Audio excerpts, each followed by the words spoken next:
Courage and honor, cousin. Into the fires of battle, unto the anvil of war.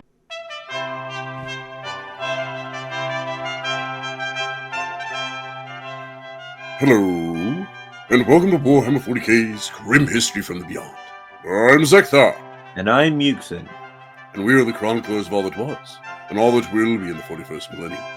We've seen the rise and fall of many empires, and this month we'll be discussing the guys that started it all, the Word Bearers.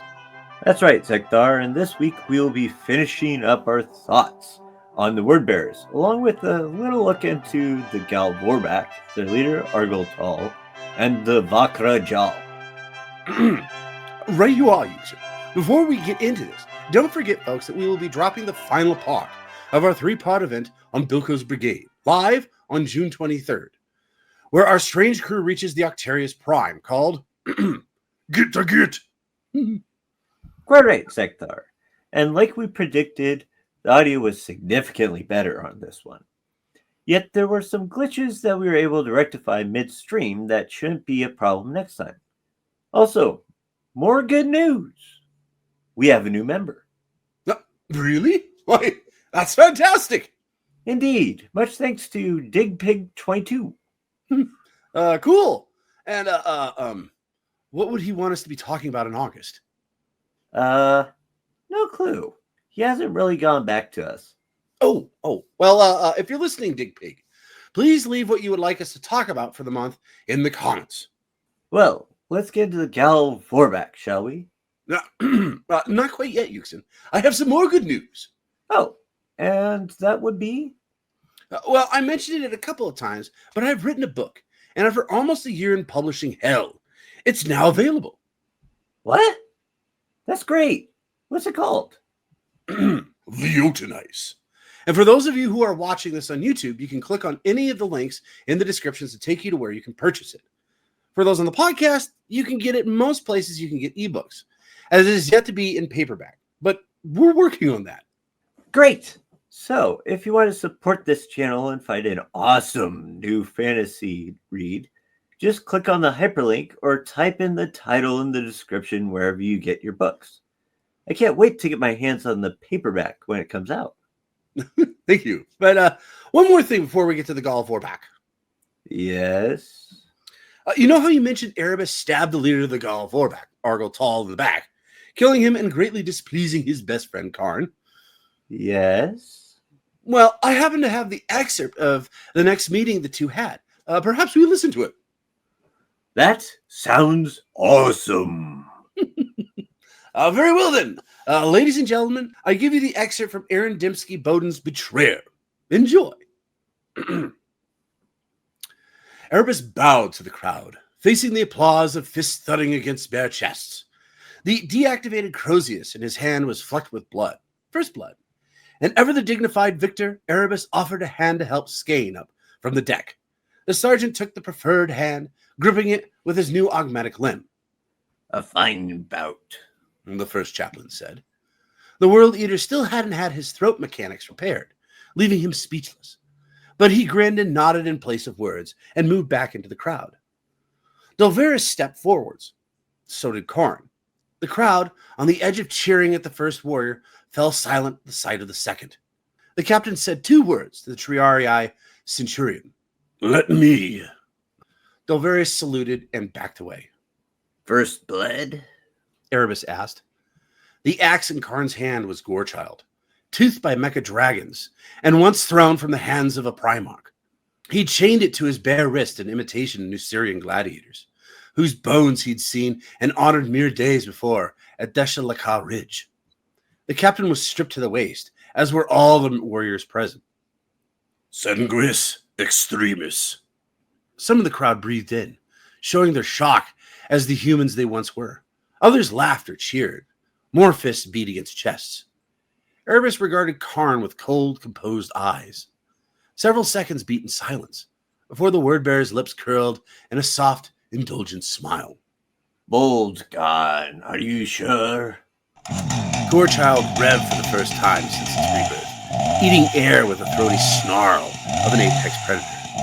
That interruption was the only answer Karn would give, and Erebus raised his Crozius in reply. Come then. 3 blows. The first, Karn smashed them all aside with the flat of his new axe. The second, he cannoned a headbutt into Erebus's nose, breaking cartilage with a wet crunch. The third, Gorechild tasted for his blood, ripping across the chaplain's chest, carving a canyon of flesh over the dense subdermal armor of the warrior's black carapace torso implant. All of this happened in a time it took Erebus to blink. No one could move as fast as Karn moved. No one human, or nothing mortal. The chaplain threw himself backwards, Crozius up high to guard. Karn walked forwards, gunning Gorechild's trigger. The crowd was silent now. This was a Karn they'd never seen, not even on the field of battle. Another 3 blows, delivered with the same blinding speed. Erebus's maul clang skidded across the deck. He took a fist to the throat and a boot to the stomach, knocking him back with enough force to send him crashing onto the blood-stained iron grillwork. He looked up at Karn from the ground and saw his death in the World Eater's eyes. He'd never seen this before, not in any of the paths of possibility. It couldn't be happening. It couldn't end like this. He was Destiny's hand. Karn looked down at him, clearly allowing time for the chaplain to recover his Crozius. Get up! Erebus rose, his mace in his hands again. He attacked this time, showing the speed and skill that had allowed him to hold his own against Lucius of the Emperor's Children and Loken of the Old Lunawolves. His Crozius trailed, killing lightning, buzzing furiously as it thrummed through empty air again and again. Karn weaved aside from every blow, quicker than a blink, surely quicker than muscles could ever allow. Their weapons crashed together. Karn had parried the last blow. Erebus expected accusation in the World Eater's eyes, or surely anger. He saw neither. Worse, he saw bored indulgence. The captain even sighed. 3 more blows. Erebus was on the deck before he knew how. Pain flared across his chest, hot and urgent, matching the thick throb of his smashed face. He reached to touch the wound with a hand that was no longer there. His hand. His hand was on the deck, several meters away. Blood leaked from the chewed veins, nestled in the meat of his severed limb. Turning unbelieving eyes downward, he saw where his arm now ended at the wrist. Going to need a medic for that, Cargo said from the crowd. Several warriors laughed, but few with any real relish. They were too fascinated by what was unfolding. Erebus looked up at Karn again. He was just waiting. Get up! The chaplain rose. Karn didn't wait this time. The blows were bloody blurs of whining motors and tearing chain teeth. Pain bloomed across Erebus's body, and he was face down on the deck again before he'd managed to fully rise from the last time. Even without his armor's pain nullifiers and chemical stimulus, Erebus suppressed the pain by whispered chanting a sacred mandala. Karn interrupted it. Get up! Erebus actually tried, but froze when he felt Gorechild's teeth against his spine. The idling chain blade was purring and breathing out its promethium fuel stink. The axe's stilled teeth kissing Erebus's vertebrae. Never, not even in fragmentary glimpses, had he foreseen this duel. It couldn't end like this. He couldn't die here. There was so much to do. Cygnus Prime, Terra herself, and all the 10,000 futures. Erebus had seen himself fighting the long war to the very last. The very same second Erebus reached for the ritual knife at his belt. With his remaining hand, Karn pulled the chain axe's trigger. There should have been a scream. Everyone expected it. Every warrior present waited to hear the first chaplain of the Wordbearers shriek as Gorechild bit into his flesh. There was nothing beyond the rotating whine of an axe blade chewing empty air. No one seemed surprised at the display of the Wordbearer's sorcery. Even fewer were surprised at the cowardice. Karn turned from the blood marking the deck, leaving the circle without a word. Okay, this has got to be one of my favorite excerpts that we've read so far, Yuxin. mainly because it's Erebus getting his butt kicked. Obviously. Well, it's not just that, but it's also Karn kind of showing, anyways, how much of a, pardon my French, how much of a badass he is. And when we do talk about the World Eaters, we're definitely going to be talking about Karn the Betrayer. He's pretty cool. Well, it's kind of like if when we do finally get to The Death Guard, we're going to have to talk about Typhus. And Right. for 1,000 Cents, we're going to have to talk about Armament. Because these are champions of particular Chaos Gods. Right. But Like, Karn's Arn also is. the guy, anyways, that ended up beating Sigismund on Terra. So, I mean, Yeah. for all of you Black Templar fans out there, there's only a few people that ever actually, as far as I recall, anyways, beat Sigismund. And most of them, anyways, were like Primarch level of power.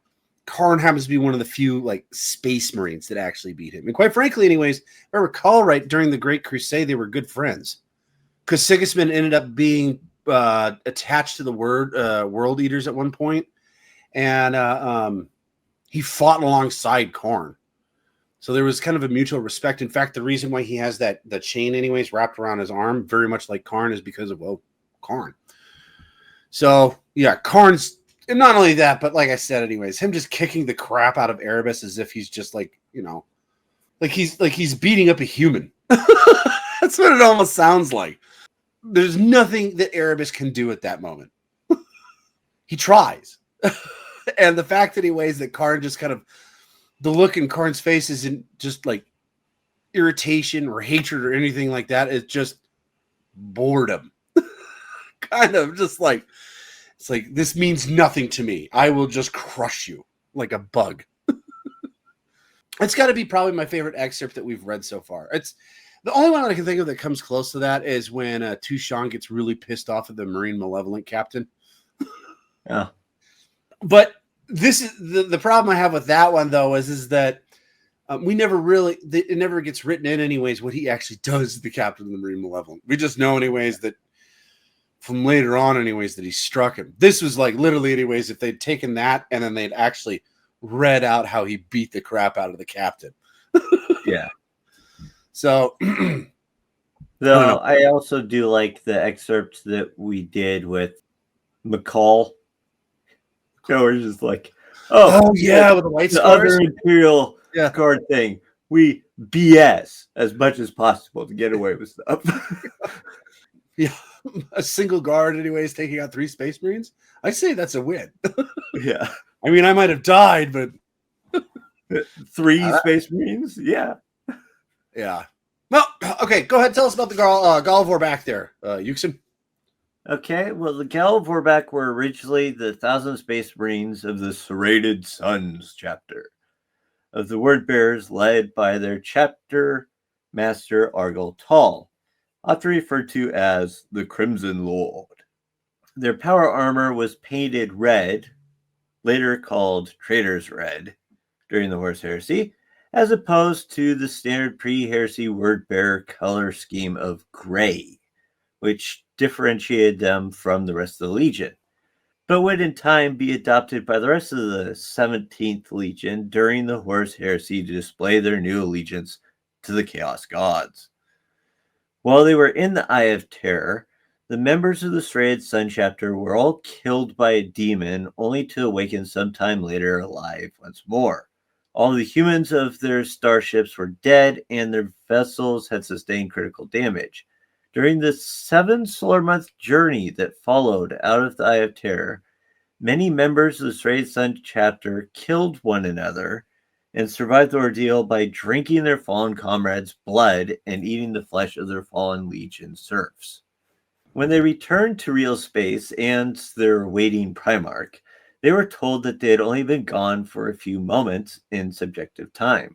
After Argel Tall told Lorgar all that had transpired in the Eye of Terror, the survivors were honored, and the Serrated Sun chapter was renamed the Gal Vorbak, or the Blessed Sons in the dialect of the Wordbearer's homeworld of Colchis.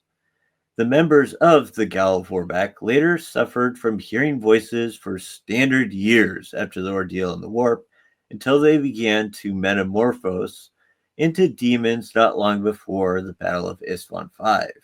During the journey to that fateful contest with the Loyalist Space Marine legions, their armor fused to their flesh, and it became impossible for them to remove their helmets. In order to prevent any of their battle brothers from recognizing their condition, they all locked themselves in their rooms to meditate until the pain and change was over. Following their mutation, the Gal Vorbak were now faster and stronger than even an already transhuman Astartes. Marked by their crimson armor, they were a revered elite amongst the word bearers, walking embodiments of Lorgar's true vision for his legion and humanity. During the drop site massacre on Isfahan 5, when the traitor legion betrayed their loyalist brethren, the Gal Vorbak underwent another change. When Lorgar attacked Korax, the Primarch of the Raven Guard Legion, all of the members of Gal Vorbak became true demons. Their flesh and ceramite fused and warped into new bestial form, marking them out as amongst the first of the possessed Chaos Space Marines. After the battle, the Gal Vorbak resumed the form of normal Astartes again, though the battle had proven costly. Only 5 of their number had survived, taking on a Primarch in battle to continue the fight in the service of chaos throughout the rest of the Horus Heresy. The remaining members of the Gal Vorbak became the most feared unit in the Wordbearer's Traitor Legion, save for the demon Primarch Lorgar himself. Well, wait a second, Yuxin. Yes? You said they were able to transform back into the form of a normal Astartes. Isn't that kind of unusual? Yes. In comparison to pretty much any other reference of a possessed Space Marine, it's a sort of one-time thing. They get the mutation and then they're stuck with it. There is no going back. Hence why you have the ones that all of a sudden have like a pincer arm. Yeah, that isn't going back into a hand. It's kind of permanent. Okay. So this is a very unusual case. It sort of proves the fact that they, through whatever chaos-induced, whatever you want to call it, happened in the Eye of Terror, it made them drastically different from other possessed Chaos Space Marines. Okay, so all right. Okay, I got a question, but I'll wait till you're done here. Okay. Well, after the Wordbearers revealed their true loyalty at Isfahan 5, the crimson of the Gal Vorbak's battle plate spread to the rest of the Legion in fits and starts, and new Gal Vorbak walked with them. These new creatures were weaker than those who first went into the Eye of Terror. Perhaps the flesh and souls they enslaved were of a lesser stock, or perhaps the powers of the warp, having no need for kindness or to prove their worth as allies any longer, had not invested them with the power of their predecessors. Irrespective of their power or pedigree, there has been no greater defilement of the Emperor's work in creating Space Marines than these loathsome creatures. Okay, so here's my question, real quick. But these are the ones that were left to die on Kulth, right? Yeah. All right, so I'm a little bit confused here. You normally are. Hey. Okay, let me clarify. Okay. Like I mentioned before, the prior ones that were part of the Serrated Sun chapter, the original Serrated Sun chapter, I should say. Mm-hmm. They're the ones that went through all the chaos, whatchamacallums, drinking the blood and flesh and all that stuff. Right.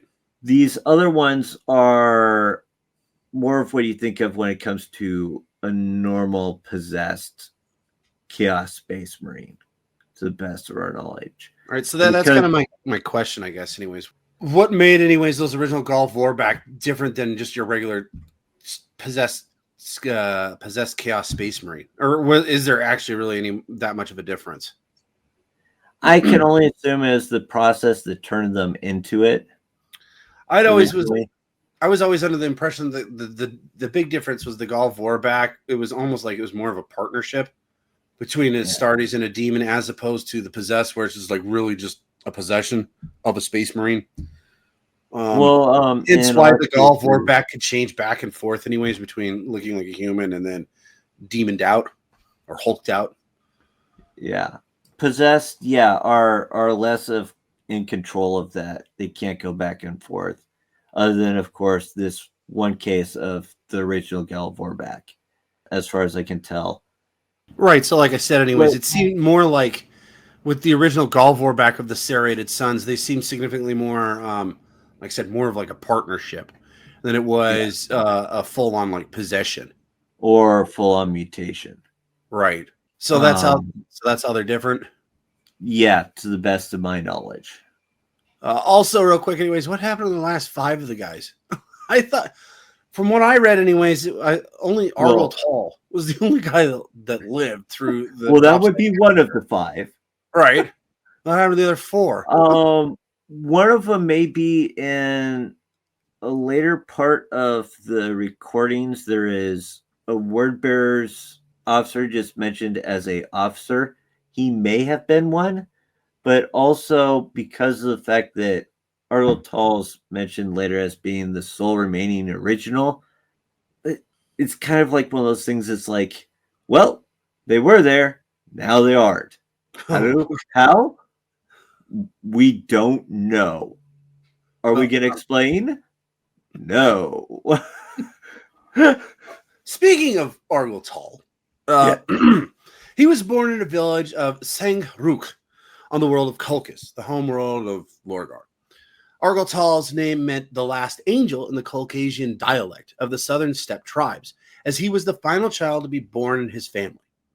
Tall was inducted into the Wordbearers Legion of the Space Marines by its first chaplain, Erebus, who at first had chosen him to become one of the Astarte Legion's chaplains before he rejected the honor. Instead, Argel Tall eventually became the captain of the 7th Assault Company of the Serrated Sun chapter, like you mentioned, Houston. And while aboard the light cruiser Orpheo's Lament, alongside the former Cadian's priestess and demon prince Engathel the Ascended, Argel Tall was among the first humans of the Imperium of Man to rediscover the realm of chaos that existed in the Immaterium within the Eye of Terror Warp Rift, while the Serrated Sun chapter carried out the pilgrimage of Lorgar, like you mentioned. But while in the Immaterium, Tall was possessed without his knowledge, like many of his fellow Astartes in the Serrated Sun chapter, by a demon, in this case one called Rom. Unlike the later possession of Demon Host by the malevolent entities of the Empyrean, this possession was less a brutal subjugation of the host's physical body than a symbiotic fusion of both beings on a spiritual level, essentially transforming the host into one of the first possessed Chaos Space Marines. So I think, anyways, that kind of answers our question, right? Yeah, as far as symbiotic relationship. Right, instead of a parasitic one. Yeah. But indeed, Lorgar would later point to Argel Tall and his fellow survivors of the journey into the Eye of Terror as examples of what mankind could become if Horus succeeded in the overthrowing the rule of the Emperor of mankind and delivering the galaxy into the service of the Chaos Gods. Okay, just think about it for a second how horrifying that is as a thought. Hey, this is a perfect way for humanity to live, to be symbiotic relationship with demons. Well, remember, the demon is just a term anyways that is used by the Imperium.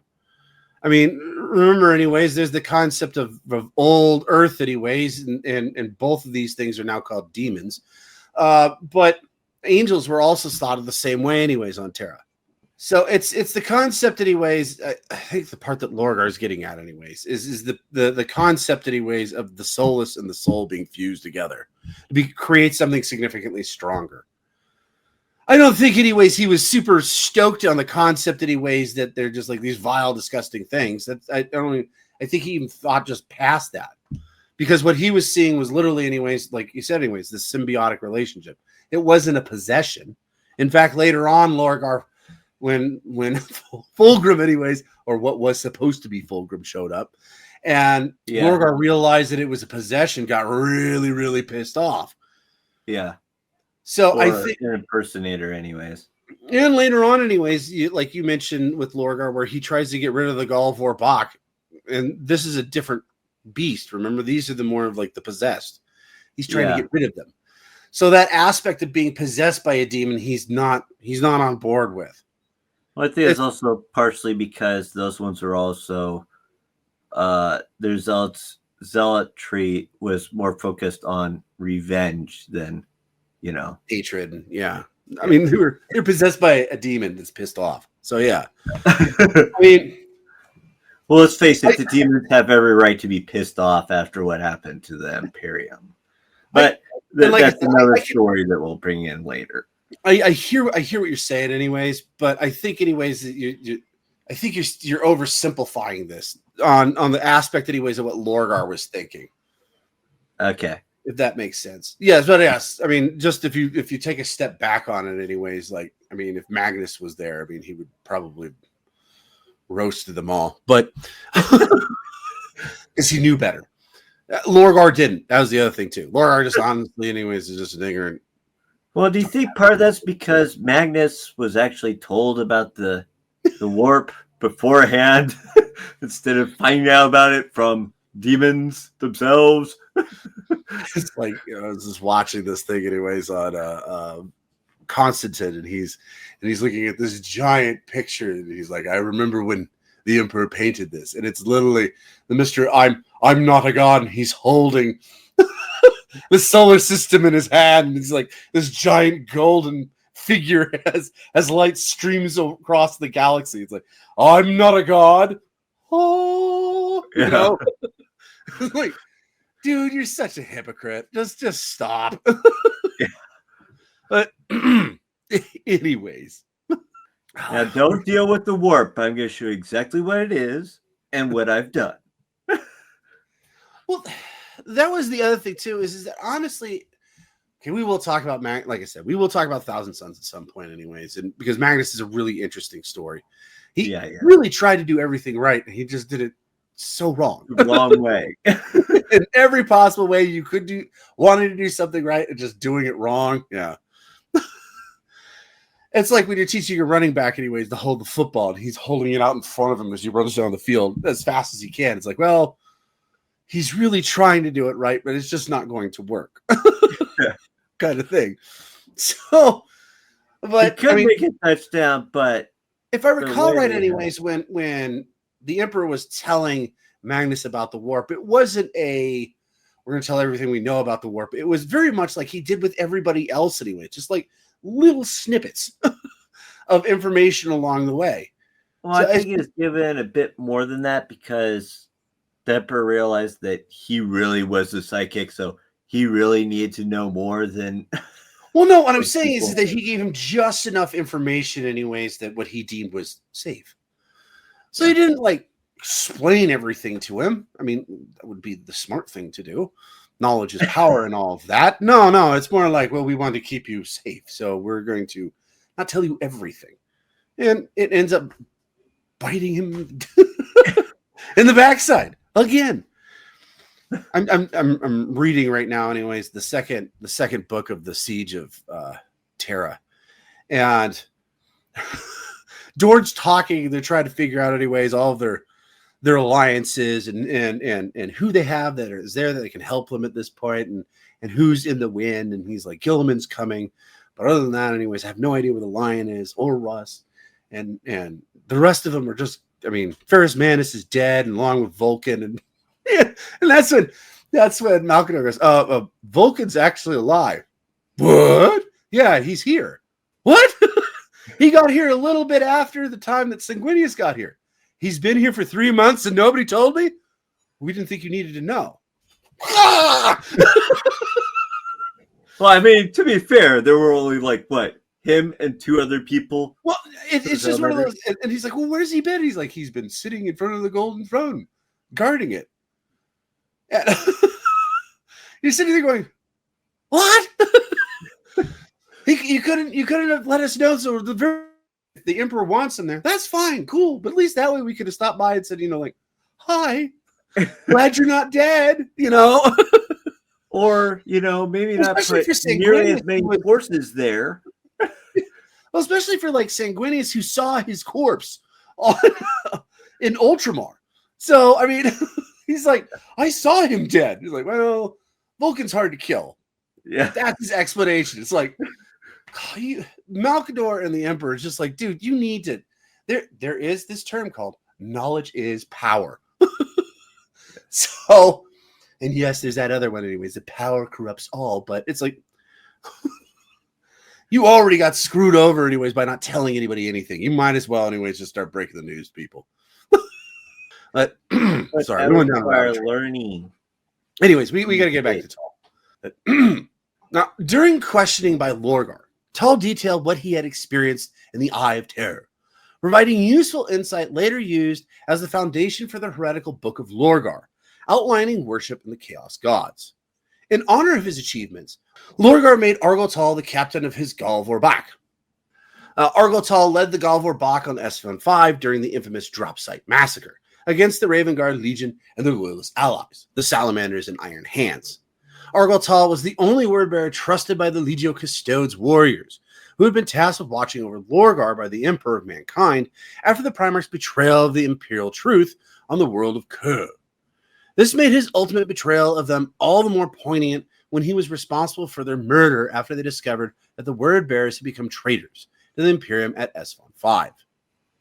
Now, sometimes during the first 40 Terran years of the Gaul Vorbak's existence, before the Battle of Esfand V, Argol Tull became known as the Crimson Lord amongst the Astartes of the 17th Legion and later across the Imperium.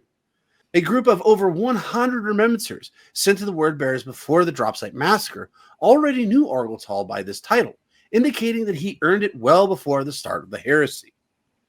Now, we are going to skip a bit further, and like you mentioned, Euxin, Argol Tull was the sole surviving original member of the Gaul Vorbak after the Dropsite Massacre. Other than those other 4 guys that we're not going to mention. Because nobody knows. Because he was seconded to the World Eaters Legion for temporary duty before the word-bearers' assault on Kolth. Argol Tull forsook his oaths to the annihilated Serrated Sun chapter and gained permission from his Primarch Lorgar to form a newly constituted formation, known as the Vakrajal, the chapter of the Consecrated Iron, which you will be talking about here in a minute, brother. This new elite formation of possessed Chaos Space Marines trained for solar months in the fighting pits aboard the World Eater's flagship Conqueror. When they were finally deemed ready, Argol Tull led the Vakrajal in the Shadow Crusade, a joint military campaign conducted during the opening days of the Horus Heresy into the realm of Ultramar by the Word-Bearers and the World Eater's legions. Now, during this campaign, Argol Tull fought alongside the World Eater's 8th Assault Captain Karn, whom he had developed a kinship with during the course of the Great Crusade and Horus Heresy, becoming honor brothers in the process. During one of the Shadow Crusade's early campaigns, the joint trader fleet was to assault the war world of Armatura, a vitally important planet that fed the Ultramarine legions with recruits' munitions. Argol Tull also took part in the massacre upon Angron's homeworld of New Syria, when the World Eater's Primarch sought to purge his hated homeworld of all life. Enraged by the lies that had been told about him over the last century, that he had abandoned his fellow gladiators out of cowardice on the day that they had all been slain, Angron ordered his legion and the supporting Vakrajal to kill everyone in the capital city of the Shia, the masters of which had once claimed to own him. Then they were to wipe out every other living thing on the cursed planet. Argol Tull eagerly took part in the slaughter, but at the height of this bloody campaign, the World Eaters and Word-Bearers were confronted by the wrathful Ultramarines Legion, led by their Primarch Rabute Gilliman. Argol Tull was ultimately betrayed by the Word-Bearers' first chaplain, Erebus, who viciously stabbed the Crimson Lord in the back with his Athame dagger. Erebus later claimed that Argol Tull's influence over his friend Karn would prevent the World Eater's assault captain from embracing his fate by becoming a servant of the ruinous powers, and that this would cost the traitors the war. And, well, like we mentioned at the beginning of this box, Karn wasn't very happy about that. Now, before we get into the Vakrajal, what do you think of Argol Tull? I think he's, wish there was more on him, personally, but... If you want to know more about him, there's a couple of books that, if I recall right, most of the books are actually written his perspective. Well, one of them we kind of mentioned, which was Betrayer. A good chunk of that is actually through Argol Tull's thinking. Okay. And then the other one is, I believe, anyways, it's called, The First Heretic. And that one, that's the one, anyways, where he ends up, goes through him, anyways, him killing the Custodes. Which, if you're a big fan of the Custodes, which we will be talking about next month, you really hate that because, you know, anybody who's a fan of the Custodes think that they're untouchable. And they get touched hardcore. He literally bites off the head of one of them. Yeah. like the captain. If I recall right, Yeah, he predators one of them. He like rips off the head anyways, and the spine comes with it. You know, like in Predator. He's like, "Roar!" You know, he's swinging around like a flail. Yeah. But no buffering or cleaning the. Yeah, no, none of that. But what do you think of this guy? I think he's a interesting character. I wonder how well he would have done in a fight against like Sigismund. I don't know. He was respected by Korn, so I'm assuming he has some pretty good fighting skills. And quite frankly, it goes pretty well, anyways, in the book Betrayer. He's the one, anyways, that they talk about the aspect of when the one that we brought up many times about monarchia and the emperor censuring the word bearers. It's taken through his perspective. So the aspect, anyways, of the emperor forcing them all to kneel really hit Argotol the wrong way. That was very much this is just so wrong on so many levels. Yeah. So, I mean, that's where I think you lost Argotol. But it seems that's where you lost a lot of the word bearers. But where they start thinking exactly the way that we were thinking. Yes, I'm not a god, but I just use godlike powers. And make all, 100,000 or is it 10,000? Whatever. Kneel. 100,000 space. 100,000. Kneel. Kneel in the ashes of the city that you built for me. Yeah. So, yeah. I don't know. I think, okay.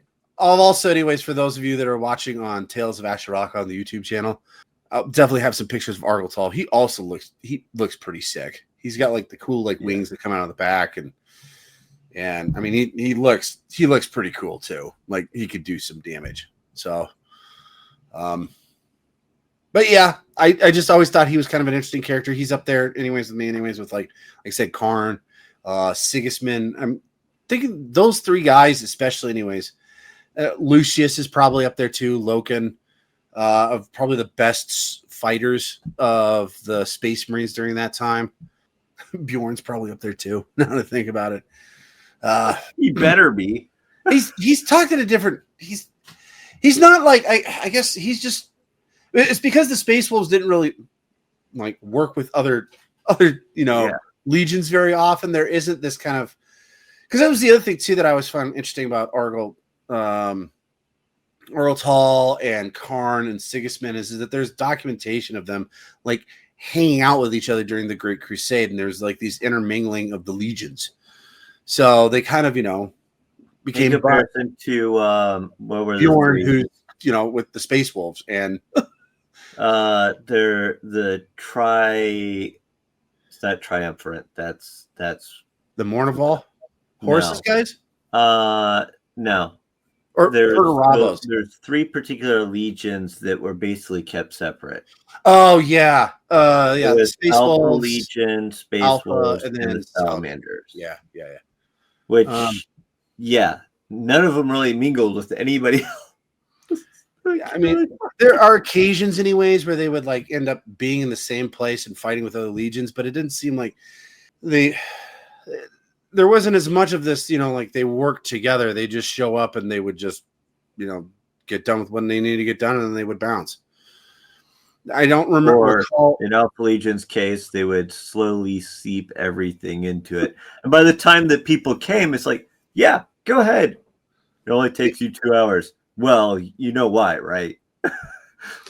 I just don't see, anyways, a lot of I don't see, like, for instance, in Horus Rising, there's a couple of scenes where the Mournival are talking with, like, for instance, the Emperor's children, and they're in a ship and they're in the combat cages, and they're sparring with each other, and they're just kind of chatting, and it's very familiar, kind of territory kind of thing.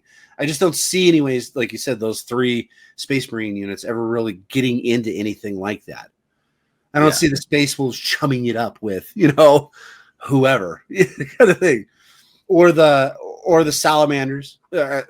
Salamanders, it just seemed like they just kind of they just kind of kept to themselves. It seems like and then Alpha Legion is Alpha Legion. They're the keeper of secrets. They just kind of do their own thing too. So I just don't Ghost see a whole Legion. lot of them chumming it up with other legions. But before we get into our final thoughts on the word bearers, why don't you tell us about the real quick about the Drakra or the Vakra Jal? Well, as you mentioned before, Argyltal forsook his oaths to the Serrated Sons chapter, which was basically actually him at this point, and gained permission from Lorgar to form a newly constituted formation. The people that he actually chose for this were actually word bearer companies that had been devastated during Isfon 5. So, like, the ones to be like, oh, yeah, there's like 5, 10, 20 of you here, 100 there, just completely devastated. And he gathered hundreds. One might say Argyltal gathered hundreds of leaderless heretic Astartes and gave them unity and new purpose, wouldn't you? Yeah. Ah. And yet, several hundred of the Vakrajal were birthed aboard the World Eater's flagship Conqueror, where they trained for solar months in the World Eater's gladiator pits, honing their skills to deadly lethality. Each member of the Vakrajal was given newly forged blades in honor of their new status. They went to war behind faceplates of burnished silver, marking them out as the elite amongst the warriors of the 17th Legion. The Vakrajal were also blessed with the priceless best war gear of the Dark Mechanicum, built-in wrist-mounted flamers that spat green alchemical fire. The Vakrajal became known as the Bearers of the Jade Fire for their use of this telltale weapon. Now, it shall be noted that many of them were possessed, but not necessarily all of them, according to some records, which is kind of weird. Are they still around? Well, much like those 4 other Vorbak people, we don't know what happened to them. I would assume that there are still some around, but in reality, they just haven't been brought up. I can see when Lorgar fully comes out that he will be surrounded by Vakrajal. I would have no doubt in my mind that would happen. But enough history. Let's get to the final thoughts. Go ahead, Zekthar. Fire away. Okay, well, my first question to you is, why is it when we think of the word bearers, we think of them as garbage and rather weak? It's kind of normally, anyways, the way that people think of word bearers. But why do you think that is? I think part of it is because they were... One of the things that they stood out the most as is almost like zealot preachers. We'd take over a place and then we would basically preach whatever the word was at the beginning, that the emperor was a god, and then later on the chaos gods. Right. In comparison to when you look at other groups, like, for example, the World Eaters, these guys are just monsters. They just fight everything and Butchers. Yeah, butchers. I think a lot of it also has to do with the fact, anyways, that Lorgar is not considered, anyways, all that powerful either. I mean, the way that he's always described, anyways, is that he was weaker than the rest of his brothers. He didn't really get warfare all that well. And when we think of the original 18 legions, we kind of, the Space Marines are, the descendants of their fathers, which is the Primarchs. Yeah. So when you think of the rest of them, anyways, you think of, like, for instance, the Ultramarines. You think of them as, they're Gilliman's boys. And we think of Gilliman, you don't think of him, anyways, as a pansy. Lorgar, on the other hand, kind of falls in that suit. It's not until, anyways, like we mentioned when we talked about Lorgar, it's not until after Esfon 5, the Drop Site Massacre, that Lorgar's shifts drastically. He finally goes, okay, I'll use all of the powers that I have, even though I've been constantly restraining this thing. Right, but up until that point, before that, anyways, he's always just kind of considered the weakling, the one that the other Primarchs push around and boot kick everywhere. And because of that, anyways, I think, anyways, a lot of people think of his sons as along the same lines. They're if you could push around Lorgar that easily, you should be able to push around his Astartes just as easily. That's Well, kind and of what also it boils down to. I also think it should be put into fact also the fact that they aren't really noted for any like huge triumph per se of military advancement. Other than the Battle of Kolth, they did a pretty good job killing a bunch of blueberries, but and the Shadow Wars.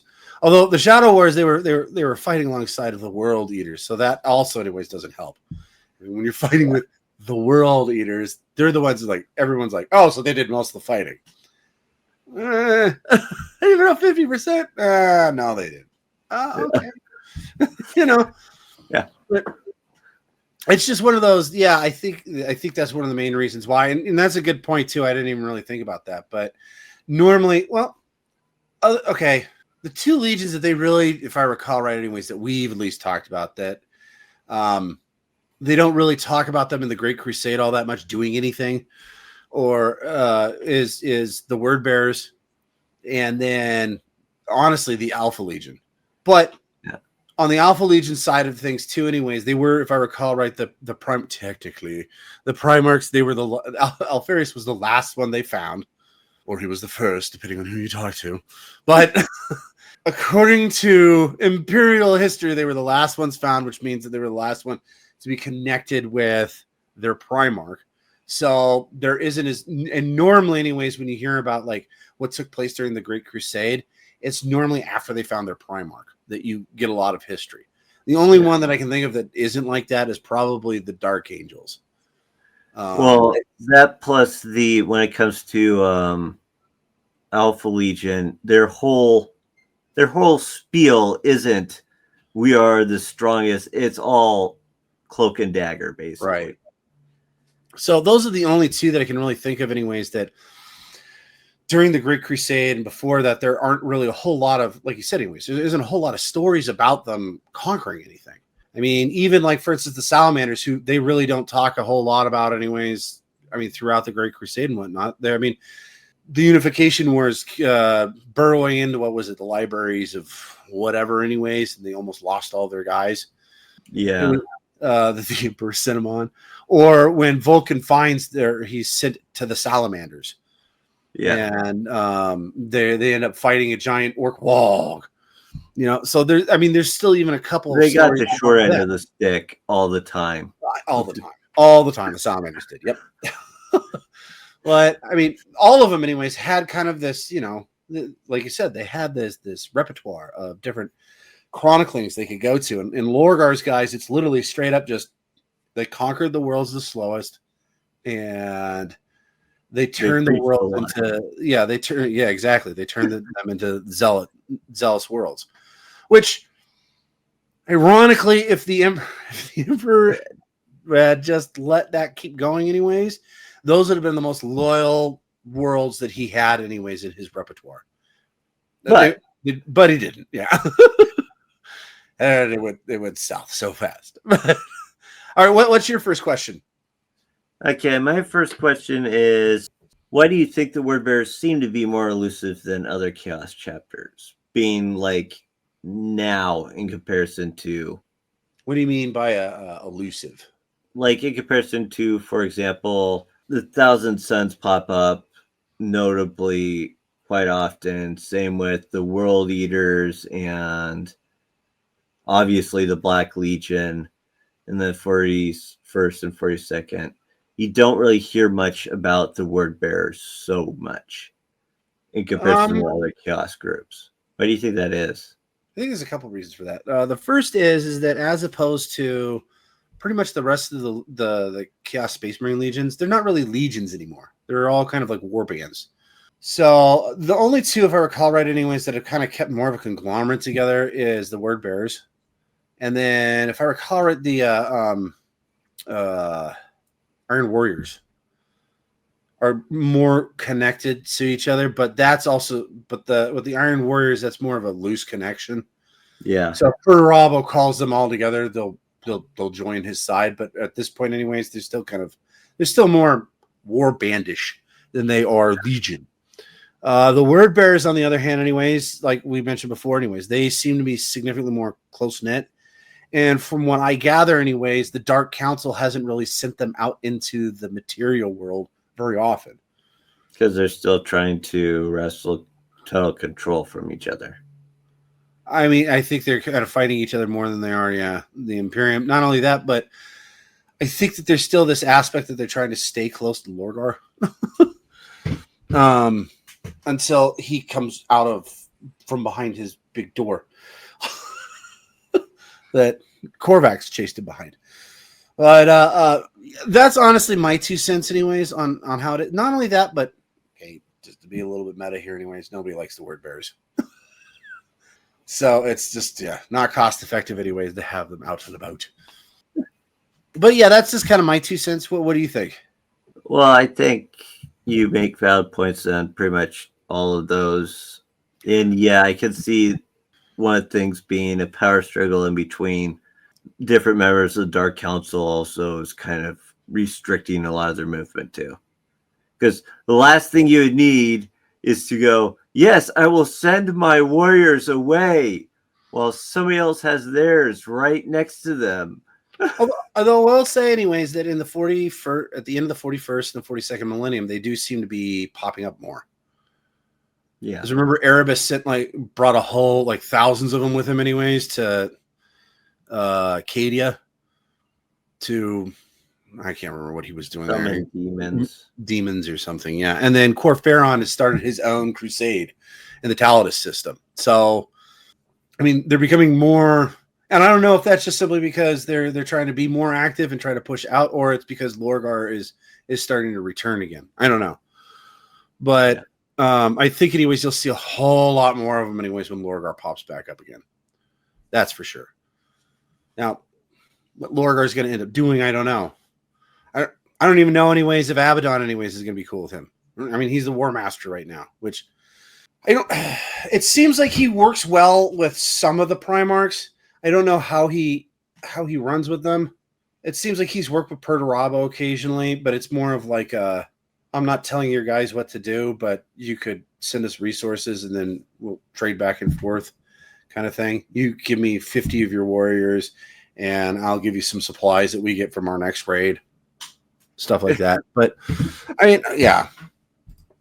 Okay, so my next question anyways is this one is going to, I think, irritate a lot of people, but why is it that the Black Templars are so beloved and the word bearers are so hated? So the reason I ask this is because if you look at both of these two chapters, they're the same guys. There's only one slight difference. Just what they're fighting for. That's it. They do the same thing. They're both highly zealot religious fanatics that go out of their way to murder other people that don't believe in what they do.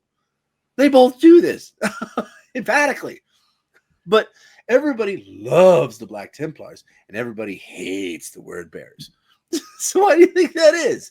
Well, I think part of it is the fact that the word bearers are also preachers, for one thing, in comparison to being, just constantly on crusade, which, by the way, the Black Templars do look kind of like old crusade. They do look cooler. That's true. But old Terran 42 Crusaders. Yeah, I gotcha. The the Knights Templar of old. Yeah. Yeah. But instead of having red cross, it's a black cross. One. Mm-hmm. Which doesn't make any sense for the Black Templars. But why do you have a cross on your pauldron? We thought it looked cool.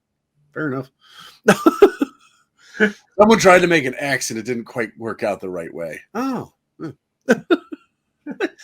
I just find it funny anyways that they literally are the way that they think of things is exactly the same. It's just one anyways fights for the Imperium, the other one fights for the Chaos deities. What was your first hit? The fact that quite literally Erebus was the first chaplain? It's that aspect of it's just here's the other thing too is Black Templars actually like their chaplains. Well, the Black Templars are, like I said, anyways, they're liked by everybody in the Imperium. They're like, oh, that's cool, kind of thing. Word bearers are hated even by chaos guys. People that like chaos. So it's like, wait, what happened here? But I mean, and what you said anyways about being preachers, they don't do that anymore. They are just exactly the same as the Black Templars. They go, they see a planet, they murder it. Why? Well, you don't believe in the chaos deities. Black Templar, they go and murder a planet. Why? Because you don't believe in the God Emperor. They're the same guys. I don't know. It's just, the more that I thought about it, the more it was just kind of, it amuses me, and it's just also kind of irritating. So all of you Black Templar fans out there, anyways, just think about it this way. You're really word bearers. All right, what's your next question? Do you think Lorgar could take one of the other demon Primarchs? At this point, no. No. I'm just thinking about it anyways, and just Magnus, definitely not. no. Mortarion would probably kill him with his disease powers. Then again, anyways, like it's kind of frustrating because now that he's become a demon Primarch, I don't think the only person that he has fought since then, anyways, is Corvus Corax, who has also been changed by the warp and is this weird bird thing. So he hasn't really come out of his out from behind his door. So I don't know. I really don't know. I mean, if he really is considered like the prophet of the 4 chaos deities, so like they're gonna all back him. If you're talking about a duel, I don't know. I was about to say Perturabo. No. Perturabo's too smart for that. Maybe Fulgrim, just on the concept that Fulgrim would just get bored and slither away. So I don't know if that would really mean that Lorgar won. He'd be the last guy standing there. But and Angron would just butcher him.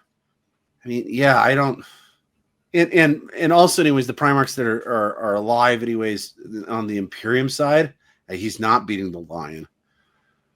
He might be able to beat Gilliman. Yeah, because we did find out that he did kind of bash.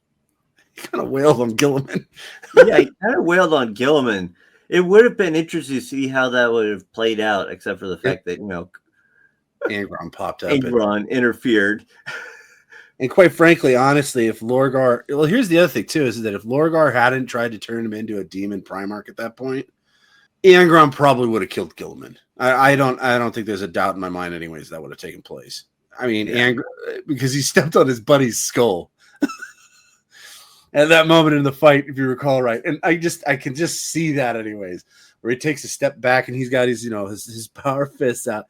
All of a sudden, here's his crutch. He looks down. And he sees the skull, and he looks up and he notices that Angron has noticed that he has just stepped on one of his buddy's skulls, and it's one of those. Oh no! And just watching the change go over Angron and his just the murder come into his eyes. You knew, wasn't it? But yeah, I know. I've mentioned anyways that he's gotten a whole lot more powerful. But then again, anyways, all the rest of the Chaos Primarchs have gotten significantly more powerful because they all became Demon Primarchs. So we just haven't seen him. So I don't know.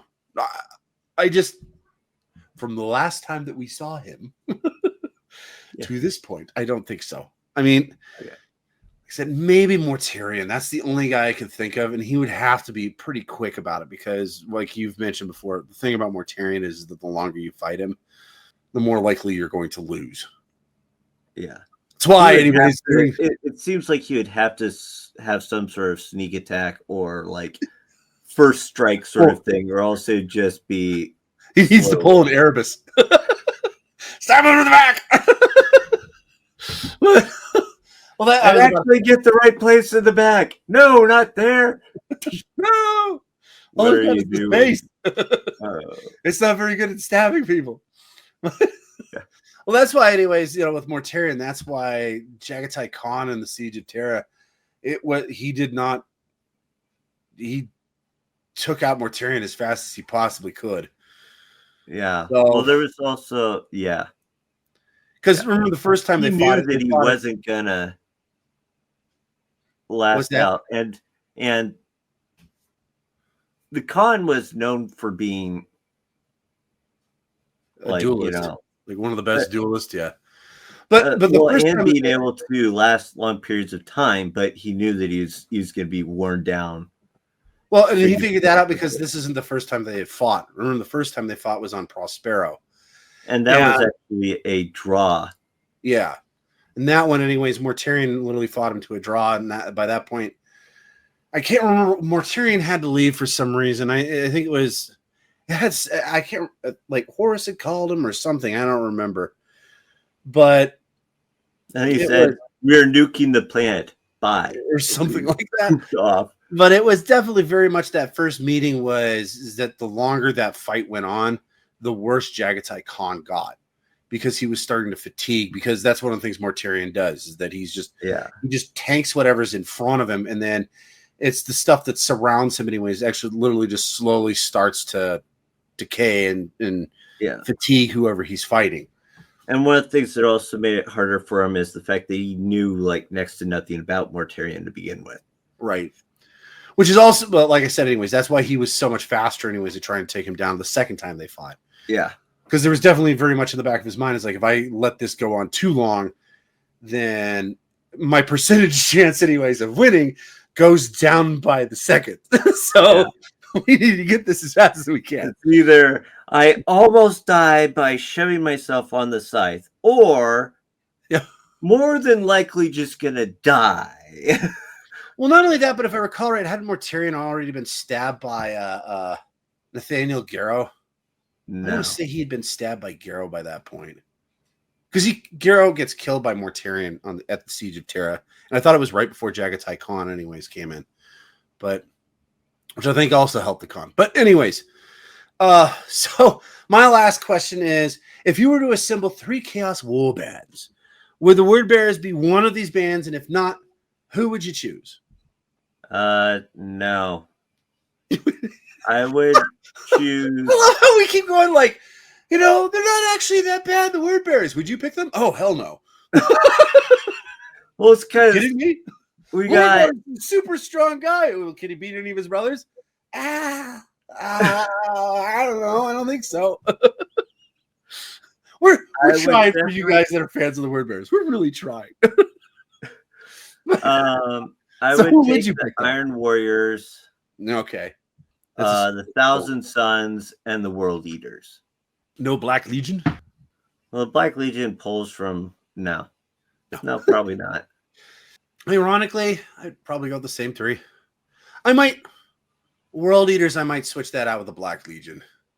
They're a little bit more amicable than the World Eaters.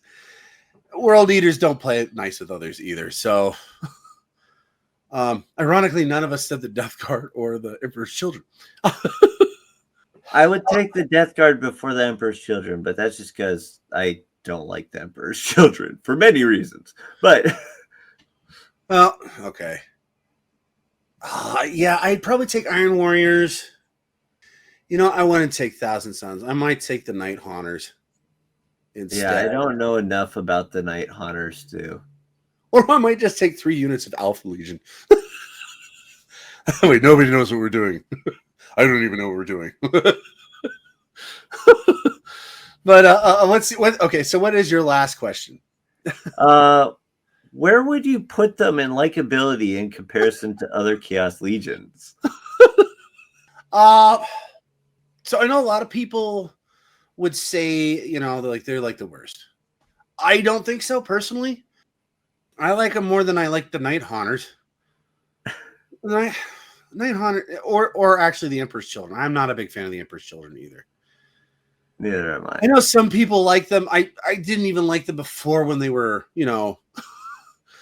part of the loyalist group. They were just a bunch of arrogant pissholes that, I mean, they came, the guys that came from Terra were like French aristocrats. It didn't get better. Yeah. And they're just like, and we strive for perfection. It's just like, yeah, but your concept of striving for perfection, I get that. Okay, that's cool. But at the same time, anyways, your concept of thinking everybody else is dirt beneath your feet is just, yeah. Their arrogance just knows no bounds. I just never liked them. I didn't like Fulgrim either. He's kind of a dandy. But yeah, so those two anyways I don't like more than the word This reminds me of the roasting by Giant Tycon. It's like, see, the difference is I don't yell from the top of my all my glories and wins and oh, I thought you were gonna say the other thing anyways. He said where Fulgrim tells the feast of Ulanor, the Ulanor triumpher. He's like, I hear you do strange things to your ships. Jagtai's response is, I hear you do strange things to your men. Like, ooh. And the answer is yes, Fulgrim did. That's Fulgrim. He's kind of a lush too, but anyway. Quite frankly, I like him more than I like the Death Guard too. Just the concept of the Death Guard I've never liked. We go into battle as pieces fall off of us. It's like, okay. Oozing with pus. It's just, yeah. And I've never been a big fan of just, like plague in general. I mean, don't get me wrong. I think Mortarian's interesting, but then again, it's not that interesting. Let's put it that way. I've always kind of had a soft spot for the World Eaters. Not only that, but they're corns guys. They're butchers. Yeah, so they're kind of at the top of my list, anyways, for the Chaos Space Marines. But yeah, underneath the Word Bearers, like I said, anyways, they're probably the Night Haunters, the Emperor's Children, the Death Guard, all those guys. I think, anyways, are worse than the Word Bearers, in my humble opinion. So I guess, anyways, that's what. So Word Bearers to me, anyways, be kind of like right in the middle of the pack, I guess. Yeah, lower half. Yeah. Yeah, the top three guys for me, anyways, is probably, I mean, like I said, World Eaters are at the top. Black Legion's probably up there too.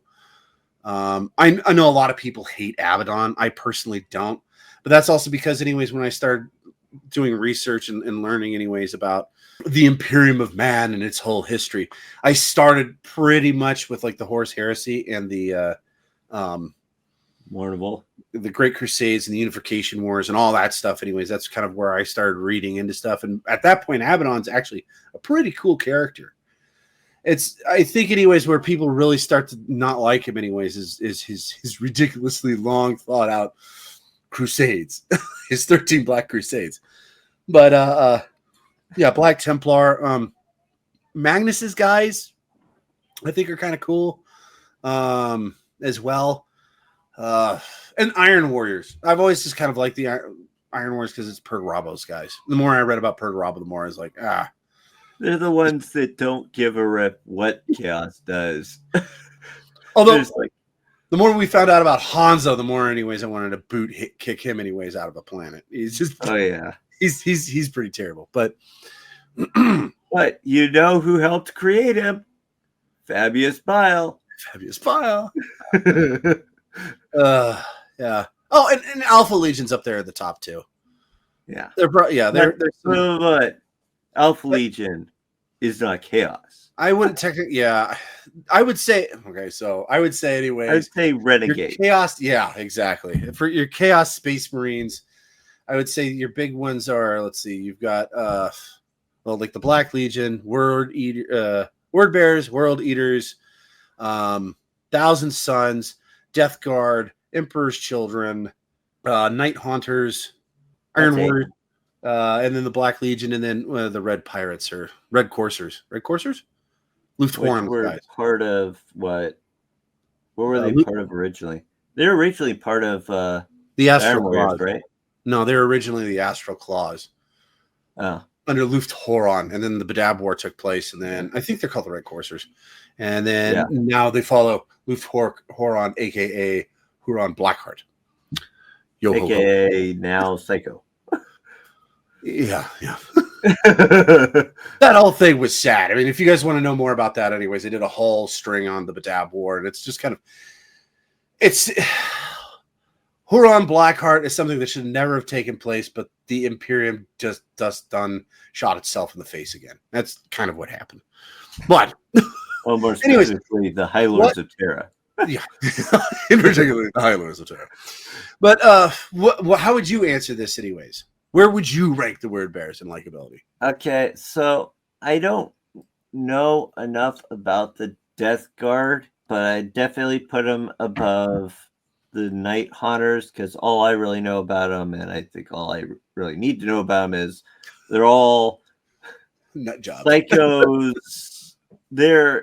They love to torture just because they can, sort of mentality. Well, even during the Great Crusade, their whole concept was fear. They were a psychological war was their thing. Anyways, they would just strike fear in the other people. That's why they had the whole bat wing thing and whatnot. It's like when they introduced the chaplains. Another way you have this skull mask or helmet that you're supposed to wear, and the Night Hunters looked at each other and went, "We already got that covered." Like their whole legion's got the skull thing going. But anyway, sorry, go ahead. Well, another way to look at it is even their Primarch hated them. Yeah. He hated everybody. He was an equal opportunist hater. Let's put it that way. I do not like the Emperor's Children. The only Emperor's Children that I like are the Noise Marines. But that's because they have giant speakers on their back and they shred guitars. That's it. Because they can liquidate you with their tunes. And noise. Yeah. You play metal? Ah! You know? Yeah, so those are probably the only ones that I'd put underneath them, though. So, yeah, it would be the lower. So, for you, it would be more of like the lower of the pack? Okay. Yeah, for me, like I said, it's kind of like in the middle. I don't really particularly like them, but I don't really hate them either. Yeah. I think I'm more indifferent than anything else. But so before we take off, is there anything else, anyways, that you wanted to mention about the Word Bearers that you forgot to mention in the last few weeks? I know we didn't really go over their history a whole lot. We just kind of we talk a lot about Lorgar. I mean, because he's very important to, the fall of the Imperium. And then our two favorite guys, Corferon and Erebus. And it was okay. Let me change my reference on them right now. Never mind. They're at the bottom of the pile because of Corferon and Erebus. You're like, never mind. I forgot about those two. Yeah, no. Screw the Word Bearers. They're down to the bottom. Well, on that note, we are out of time for today. Join us next time as we start our new subject, the Custodes. Fantastic. Can't wait to talk about the Golden Boys. Yay, yeah. But if you enjoyed our little show, could you please be so kind as to push that subscribe, like, or follow button? If you wish to help us expand our work on 40k lore, by all means, support us by joining our membership program, our YouTube channel, Tales of Asharaka. Oh, and I guess now, don't forget to purchase the Jotunise, sold wherever ebooks are sold. Yes, and most importantly, have a great day. And until next time, this is Ekthar. And Yuxin. Signing off.